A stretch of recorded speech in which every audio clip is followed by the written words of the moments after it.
একমাত্র রাজনৈতিক দল আওয়ামী লীগ ছাড়া কোনো রাজনৈতিক দল বাংলাদেশে থাকবে না। রাজনৈতিক দলকে নিষিদ্ধ করার পক্ষে আমরা না। ছাত্র সমাজ যদি রাজনীতিতে আসে আমরা ওয়েলকাম জানাই। এই আস্থা স্থাপন করতে সময় লাগে। বিএনপি তো অ্যাকচুয়ালি বহুদলীয় গণতন্ত্রে বিশ্বাস করে। আমাদের নেতা শহীদ প্রেসিডেন্ট জিয়াউর রহমান সাহেব যখন দলের বা দেশের দায়িত্বভার গ্রহণ করেছিলেন, দেশের মানুষ জানে যে সেই সময় যদিও আমরা বয়স কম থাকলেও আমরা জানি, বা যারা নতুন প্রজন্ম জন্ম যারা করেছে তারা হয়তো জানে না, তখন সেই সময় একমাত্র রাজনৈতিক দল আওয়ামী লীগ ছাড়া কোনো রাজনৈতিক দল বাংলাদেশে থাকবে না, এই ঘোষণাই সে সময় দিয়েছিল শেখ মুজিব।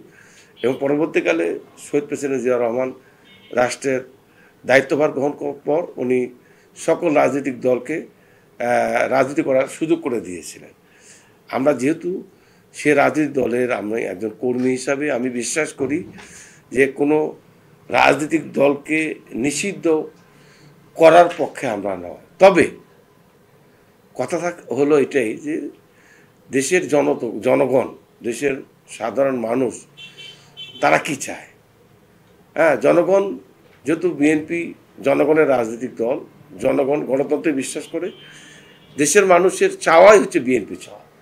বাংলাদেশের জনতা যদি মনে করে কোনো রাজনৈতিক দল থাকবে কি থাকবে না, জনগণের সিদ্ধান্ত হচ্ছে বিএনপি সিদ্ধান্ত। মাঠের অলরাউন্ডার আমি, আর ঘরের allrounder Tylox. Tylox toilet cleaner, clean মানেই টাইলক্স। ছাত্র নতুন রাজনৈতিক দল, আপনারা জানেন যে আমি আজকে প্রায় ৪৬টা বছর যে বিশ্বাস, যে আস্থা নাটোর বা দেশের মানুষের প্রতি স্থাপন করতে, সৃষ্টি করতে সক্ষম হয়েছি।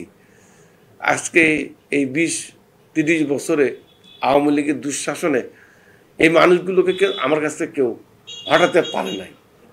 এখনও মানুষ পাগলের মতো আমার প্রতি তাদের বিশ্বাস এবং আস্থার কারণে আমার বাড়িতে মানুষের ঢল নামে আমি যখন নাটোরে আসি। তো এখন আমি মনে করি ছাত্র সমাজ যদি রাজনীতিতে আসে আমরা ওয়েলকাম জানাই। তবে এই আস্থা স্থাপন করতে সময় লাগবে। আমি মনে করি ৪৭ বছর অনেক লম্বা সময়। আমি জানি না তারা নতুন এই সংক্ষিপ্ত সময় কতটুকু অর্জন করবে, তবে আমরা বিশ্বাস করি তারা তাদের কর্মকাণ্ডের মাধ্যমে মানুষের আস্থা স্থাপন করতে সক্ষম। ভারপ্রাপ্ত চেয়ারম্যান তারেক রহমান সাহেব উনি সংস্কারের কথা তো উনি আরও ২০২২ সালে উনি ঘোষণা দিয়েই সংস্কারের কথা বলেছেন। উনি ৩১ দফার মধ্যে পরিষ্কার আছে যে বিচার বলেন, প্রশাসন বলেন, পুলিশ বলেন, সংবিধান বলেন, দেশ পরিচালনা বলেন, সকল সংস্কারের কথাই উনি উল্লেখ করেছেন। ইভেন দেন আপনারা জানেন একজন প্রধানমন্ত্রী ২ বারের বেশি প্রধানমন্ত্রী হবে না, সেটাও তিনি পরিষ্কার করে দিয়েছেন। অতএব সংস্কারের পক্ষে আমরা তো সংস্কারকে কেন্দ্র করে নির্বাচন কালক্ষেপণ করা, এটা বিএনপি বিশ্বাস করে না। বিএনপি চায়, কারণ এই ১৫.৫টা বছর মানুষ এই নির্বাচনের জন্য অপেক্ষা করছে। একটা নির্বাচন, আমি নিজেও গত ৪ টার্ম, ধরেন আওয়ামী লীগের অনেক নেতারা বলে আমি ৪ বার এমপি ছিলাম, অথচ এটা তো ভোট লাগেনি, কিন্তু আমি ৩ বার এমপি ছিলাম মানুষের ভোটে। আজকে যদি ৪টা বার এমপি হতাম তাহলে আমি ৭ বার এমপি হতে পারতাম, কিন্তু এই ৪ বার আমি জেলে ছিলাম। আমাকে নির্বাচনেই ভোট অংশগ্রহণ করতে, অর্থাৎ নির্বাচন আসলে আমি জেলে চলে গেছি, ৪ বারেই জেলে গেছি।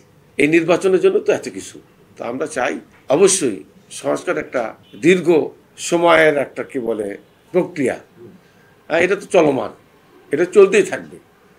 তো আমি মনে করি যে নির্বাচনটা অতি শীঘ্রই ঘোষণা করলে মানুষের আস্থা বা বিশ্বাস স্থাপিত, কারণ স্থিতিশীলতা, এবং আমি মনে করি যে নির্বাচনটা ঘোষণা হওয়ার সাথে সাথে দেশে স্থিতিশীলতা ফেরত আসবে, এটাই আমি বিশ্বাস করি।